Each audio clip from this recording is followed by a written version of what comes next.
안녕하십니까, 김경재입니다. 지금까지 방송을 하면서 저희 스태프들이 저에게 불평을 하는 게 모두의 이 구독 이런 건 눌러주는 거 부탁 안 한다고 불평을 해서 제가 오늘 처음으로 마지못해서 한번 합니다.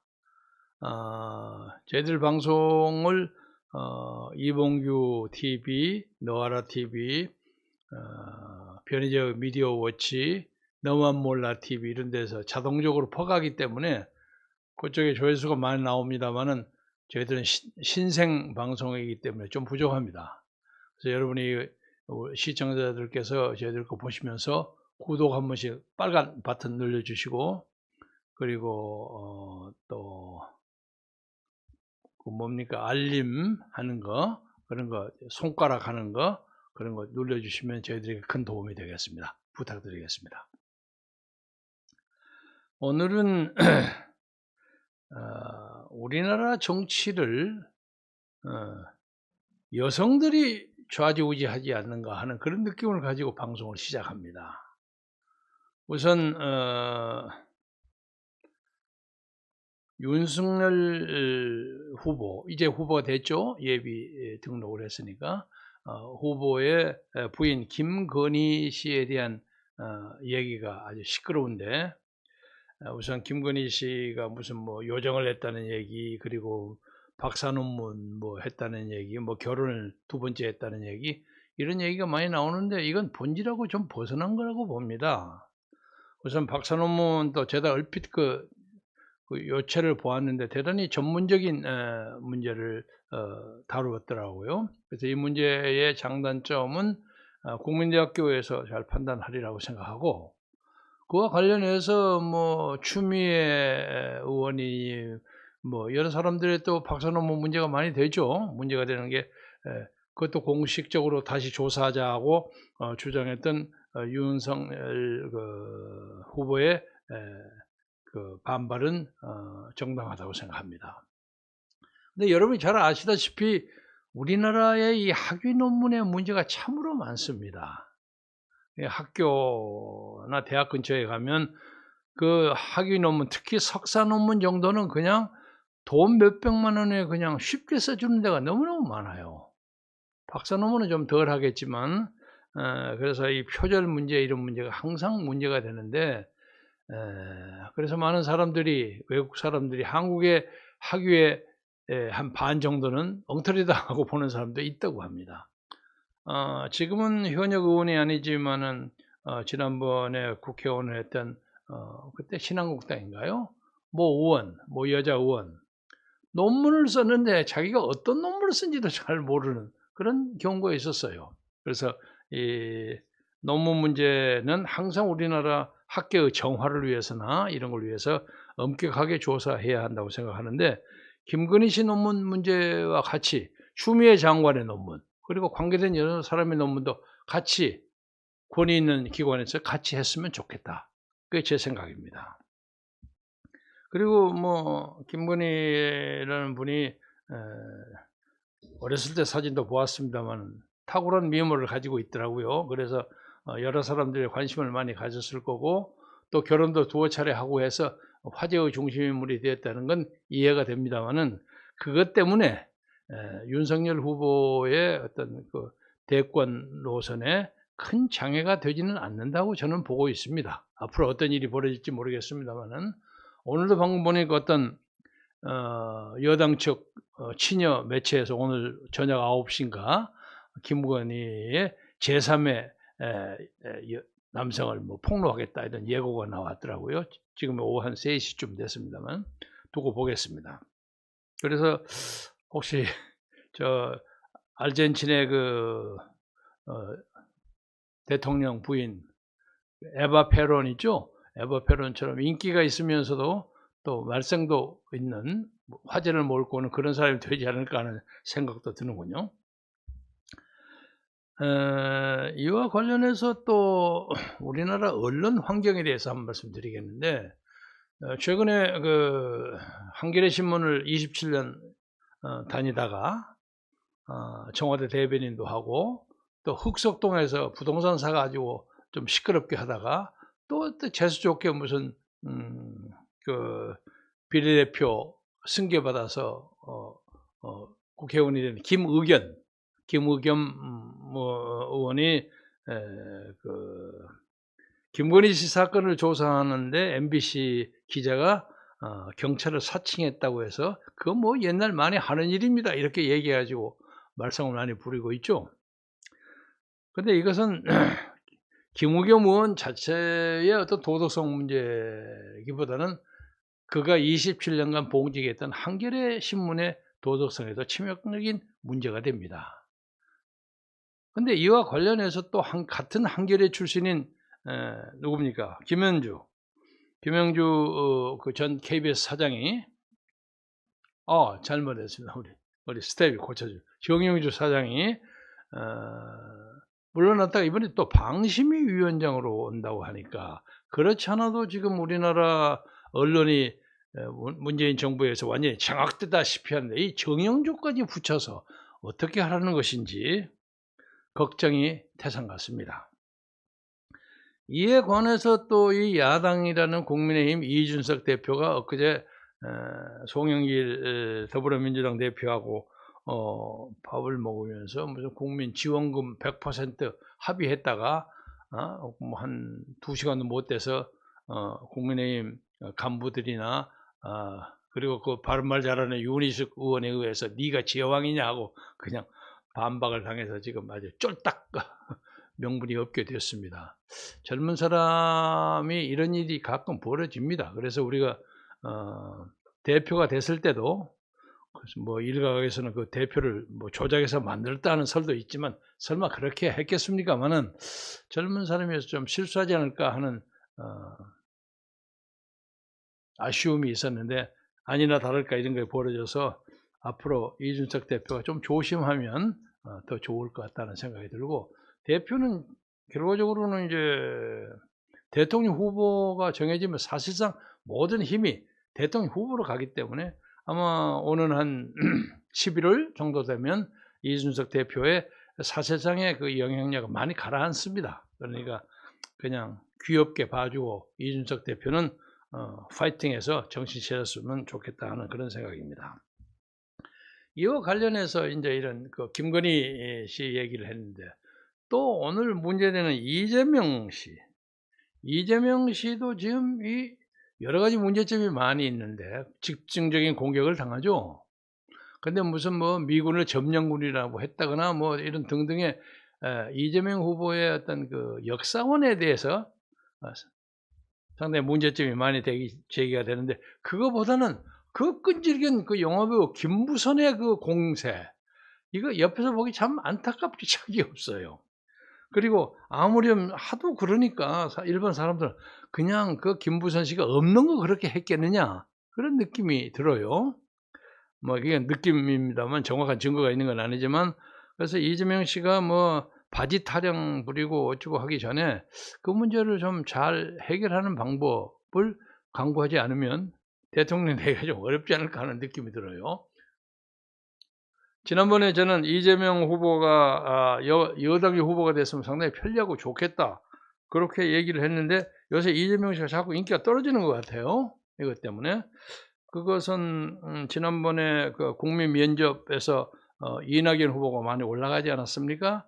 근데 그것은 이낙연 후보가 면접에서 점잖게 품위를 유지했다는 평 때문에도 그러하겠지만, 제가 요새 보기에는 신문 세력이 이낙연 후보 쪽으로 집중되는 것 같다는 정보가 있습니다. 그래서 지금까지는 이재명 쪽에 몰렸다고 생각되는 것은 이해찬 의원도 그쪽으로 가고, 뭐 제가 아는 김태랑 전 민주당 의원도 그쪽으로 많이 가 있더라고요. 그래서 대세가 그쪽이 아닌가 하는 느낌을 가졌는데, 요새는 친문이 이낙연 중심으로 모이게 되면 이재명은 결국 제2의 박원순 비슷하게 되지 않을까 하는 그런 느낌이 들어요. 그래서 거기서는 아직도 분당의 요소가 좀 있다고 보아집니다. 근데 그와 관련해서 이제 제가 김건희와 김부선 두 사람을 얘기했는데 또 한 사람의 문제가 바로 박근혜 전 대통령입니다. 어저께 윤석열 후보가 동아일보를 통해서 탄핵 문제에 대해서 박근혜 대통령에게 미안하다, 그리고 가슴이 아프다, 이런 표현을 했어요. 그런데 이 문제에 대해서는 뭐 제가 코멘트하기 전에 그 젊은 아주 박력 있는 그 청년이 있어요. 청아대 TV를 운영하는 젊은 청년, 그 배아무개 그 연상의 그 여자 변호사와 결혼해서 화제를 뿌린 사나이인데, 이 사람이 뭐라고 코멘트를 했느냐면 유체 이탈 화법이다. 이게 문재인 씨하고 비슷한 발언이에요. 그런데 만약 이건 유체 이탈이라고 볼 수밖에 없는 것이, 어떤 사람이 다른 사람의 사건, 예를 들면 노동자가 노동 현장에서 일을 하다가 무슨 갑자기 기계가 떨어져서 사망을 했거나, 아니면 그냥 어이없는 교통사고를 당해가지고 정말 어이없게도 목숨을 잃었거나 큰 그 부상을 당했을 때 그걸 보고서 너무 안 됐다, 이렇게 얘기할 수 있는 거죠. 자기가 직접적으로 그 현장에 개입되지 않는 사람의 입장에서.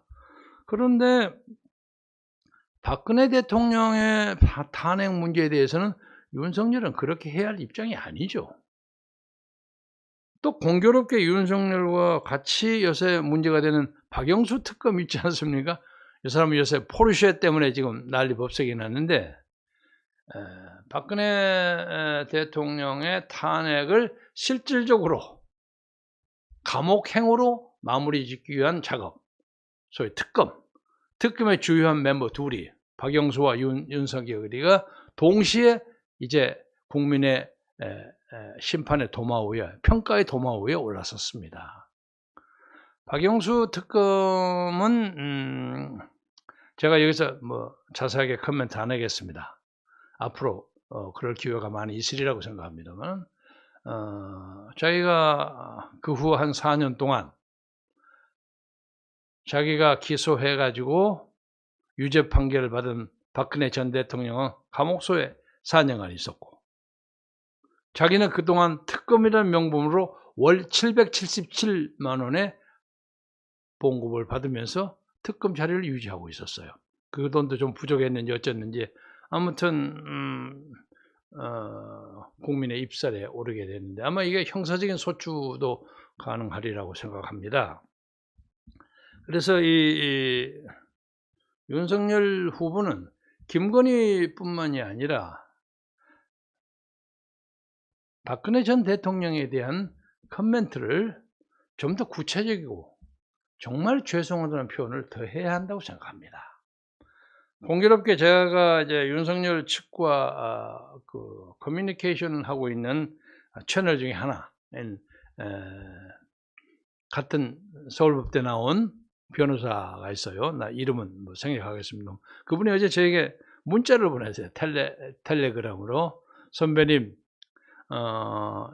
오늘 윤석열 후보의 코멘트는 그만하면 적절하지 않습니까? 이러고 문자를 보내서, 왜냐하면 그 양반하고 제가 꾸준히 제가 윤석열에게 너 이거 세게 얘기 안 하면 안 된다, 그 얘기를 강력하게 얘기했거든요.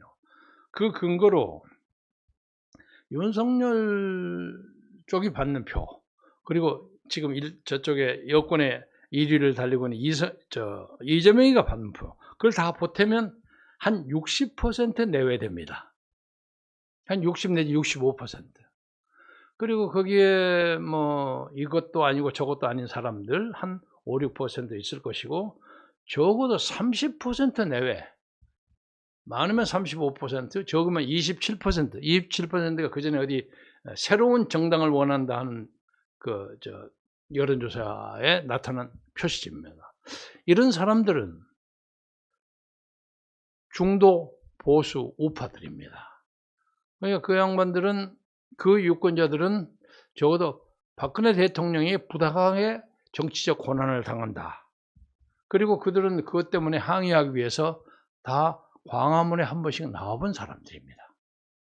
광화문에 지난 3년 동안에 1150만이 나왔어요. 적어도 우리가 기록을 멤버를 가지고 있는 것이 그렇게 있습니다. 이 사람들의 마음을 움직이기 위해서는 윤석열 후보는 더 세게 해야 한다. 박근혜 대통령에 대해 더 사죄를 더 해야 한다. 이것이 제가 그 연락처에게 항상 요구했던 겁니다. 그렇게 적당하게 I am sorry 하는 정도 해가고 사죄하고 절구박 하는 걸로 끝나지 않는다. 적어도 나는 어떻게 해서 30년을 구형했으며 이 30년을 구형하기 위해서 누구하고 협의를 했니? 박영수하고 협의를 했는지, 그 위에 뭐 우리가 짐작하는 사람, 이런 사람들하고 했는지, 그것을 밝혀야지요. 그리고 자기가 30년 구형을 하는데 내걸었던 몇 가지 죄목이 있어요. 뭐 경제 공동체라는 입장에서 무슨 간접적인 뇌물이, 그게 지금 거의 무혐의로 끝났습니다. 그러면 자기가 걸었던 그 혐의가 다 무혐의로 된 데서 그걸 건 사람의 검사 입장에서 자기 양심 고백이 있어야 되는 거 아닙니까? 잘못된 거 아닙니까? 이 얘기를 했어야지요. 그래서 저는 뭐 구체적으로 꼭 그 예를 들고는 싶지 않습니다만, 필요하다면 정말로 사죄를 한다면 윤석열은 박근혜 면회 가서 만나가지고 대통령님 정말 미안합니다, 이 정도 해줘야만 사람의 마음이 흔드는 거 아니냐, 제가 이런 입장을 얘기를 했어요. 그래서 제가 문자로 보내서 충분하지 않습니다, 다행입니다만, 적당히 코멘트한 건 다행입니다만 부족합니다, 내일 나의 유튜브를 참조하십시오. 그렇게 알겠습니다 선배님 하고 답변이 왔어요. 지금 보고 있을지 모르겠습니다. 앞으로 곧 보게 될 겁니다. 그래서 결과적으로 윤석열의 대권의 길에는 박근혜 전 대통령의 발언과 태도도 아주 중요하고 결정적인 요인의 하나가 됩니다. 짐작컨대 오늘 한 8월 15일이면 사면을 받아서 나오리라고 일반적으로 예상하는데, 나와서 박근혜 전 대통령이 윤석열에 대해서 어떻게 코멘트를 할 것인가, 이것도 대권 판도를 흔들리는 결정적인 요인이 된다고 생각합니다. 그리고 윤석열 캠프는 방금 들어온 정보에 의하면 이낙연과 윤석열과의 그 양자 대결에서 아시아경제에서 조사한 겁니다. 그리고 윈지 코리아 컨설팅에서 조사한 건데, 이낙연 43.7%, 그리고 윤석열 41.2% 떨어졌습니다. 그리고 이것은 더 떨어질 가능성도 있습니다.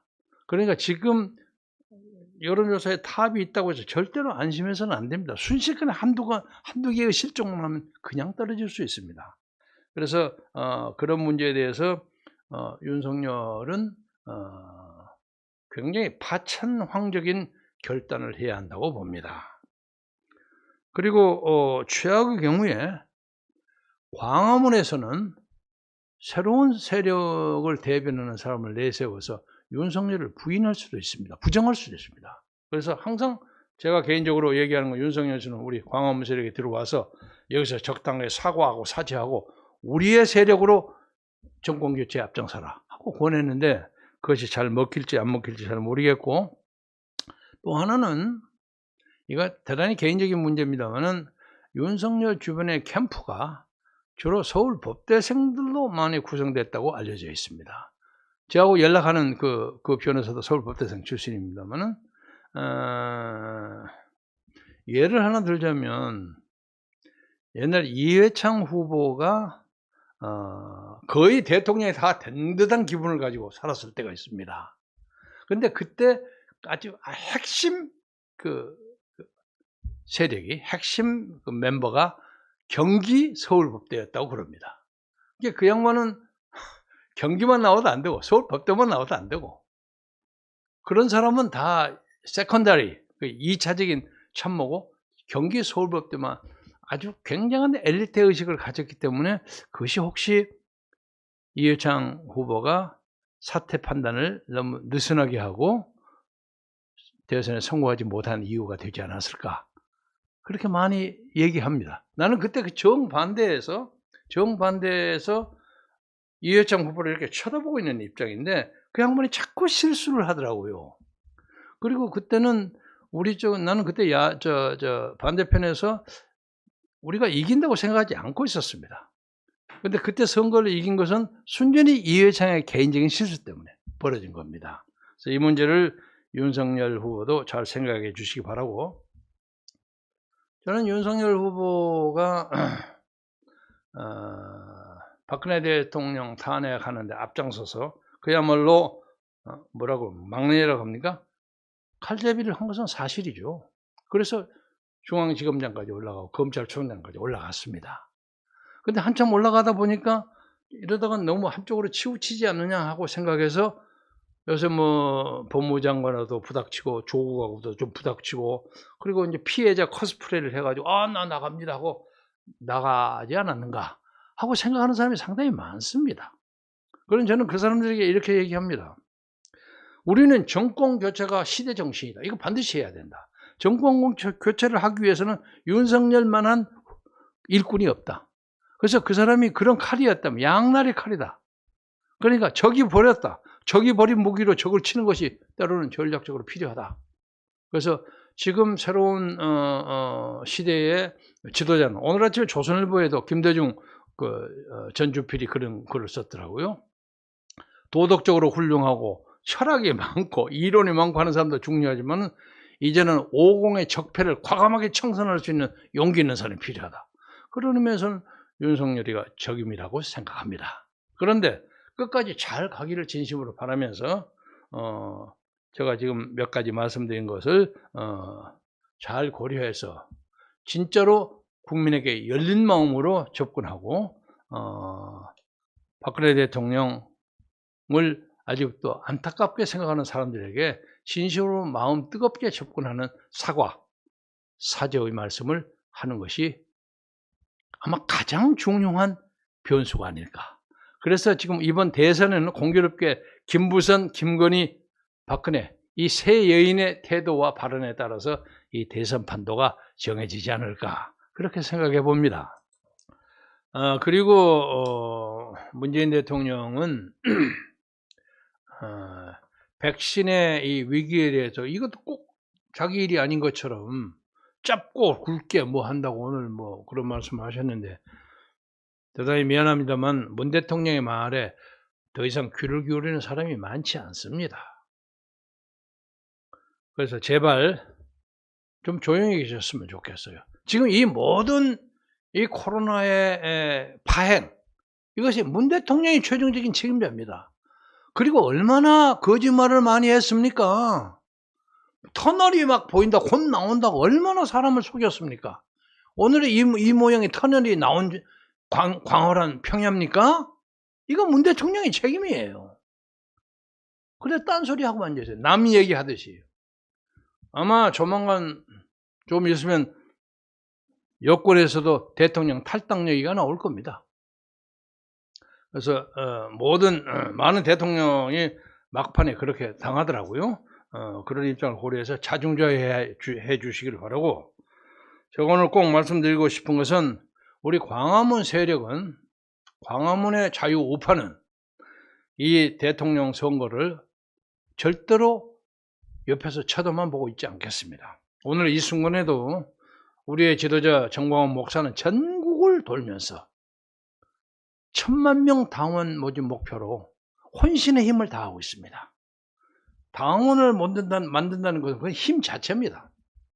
그래서 우리가 반드시 이 대권을 가장 강력한 영향력을 발휘할 수 있도록, 우리의 후보가 나오지 않으면 우리가 선호하는 후보를 반드시 앞장 세워서 정권 교체에 앞장서겠습니다. 그래서 우리를 지켜봐 주시기 바라고, 우리 기독교 세력은 하늘나라 천국을 가기 전에 하나님의 뜻이 있잖아요. 너희들은 먼저 이 땅에서 그 나라와 그 의를 구하라 그랬습니다. 여기에 이승만의 건국정신과 박정희의 산업화 정신과 한미동맹, 지금 한미동맹이 다 도망가 버리지. 한미동맹과 자유시장경제를 세우는 새로운 나라를 만든다는, 그리고 옛날에 잃어버렸던 나라를 다시 찾아온다는 그런 신념으로 오늘도 이 피땀 흘리면서 염천지하의 전국을 돌고 있습니다. 그리고 특히 엊그제 제가 정광훈 목사께서 하신 말씀이 대구에 하는데 대구에 1000만 명의 젊은이를 1000명의 그 젊은이를 조직했는데 그 1인당 10,000명씩을 당원에 가입시키겠다는 거예요. 그러니까 1000명이 10,000명씩이면 1000만 명이 되지 않습니까? 그거 어떻게 합니까? 그랬더니 그 사람이 가서 100명을 잡으면 그 100명이 가서 10만 명씩만 모으면 된다는 거예요. 그러면 그 또 10만 명을 한 사람이 10사람을 가면 그 10사람이 또 가서 10사람을 이게 완전히 이제 다단계식으로 만드는 거예요. 그런 식으로 반드시 만들고 말겠다 하는 결의를 표시하는 걸 듣고 내가 참 감동받았습니다. 우리는 이번 선거가 이 한반도 역사를 끌어가는 가장 결정적이고 치명적이고 최후의 순간이라고 생각합니다. 그런데 이 역사를 끌어가는 사람들이 저쪽 여권은 말할 것도 없고 야권에서 나서서 한다는 사람들이 너무 안타깝고 아슬아슬하고 불안합니다. 우리는 권력 자체에 욕심이 없습니다. 나라를 살리기 위해서 최선을 다하겠다는 생각으로 기도하는 마음으로 오늘도 열심히 노력하고 있습니다. 시청자 여러분들께서 부디 우리 국민혁명당에 당원으로 가입해 주셔서 우리와 함께 새로운 역사를 만드는 데 앞장섭시다. 여러분의 참여를 기다리겠습니다. 감사합니다.